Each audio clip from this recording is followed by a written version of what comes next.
ವಿದ್ಯಾರ್ಥಿಗಳೇ ಹಾಗೂ ಪಾಲಕರೇ, ಅರಿವಿನಂಗಳ ಯೂಟ್ಯೂಬ್ ಚಾನಲ್ಗೆ ತಮಗೆ ಸ್ವಾಗತ ಸುಸ್ವಾಗತ. ನಿಮ್ಮ ಈ ಯೂಟ್ಯೂಬ್ ಚಾನಲ್ ವಿದ್ಯಾರ್ಥಿಗಳ ಗಮನದಲ್ಲಿಟ್ಟುಕೊಂಡು ಅವರ PUC ನಂತರದ ಶೈಕ್ಷಣಿಕ ಜೀವನಕ್ಕೆ ದಾರಿದೀಪವಾಗಲಿದೆ. ಮಾನ್ಯರೇ, ಕರ್ನಾಟಕ ಪರೀಕ್ಷಾ ಪ್ರಾಧಿಕಾರವಿರಲಿ, KEA ಹಾಗೂ MCC ಹಾಗೂ ಇನ್ನಿತರೆ ಸಂಸ್ಥೆಗಳ ಪರೀಕ್ಷೆ ಹಾಗೂ ಫಲಿತಾಂಶಗಳ ಸಂಕ್ಷಿಪ್ತ ವಿವರಣೆ ಇಲ್ಲಿರುತ್ತದೆ.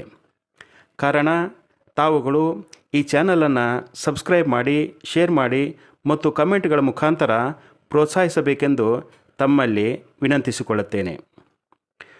ವಿದ್ಯಾರ್ಥಿಗಳೇ ಹಾಗೂ ಪಾಲಕ ಬಂಧುಗಳೇ, ಇಂದು MCCಯ 3ನೇ ಸುತ್ತಿನ ಸೀಟು ಹಂಚಿಕೆಯ ತಾತ್ಕಾಲಿಕ ಫಲಿತಾಂಶ ಪ್ರಕಟವಾಗಿರುತ್ತದೆ.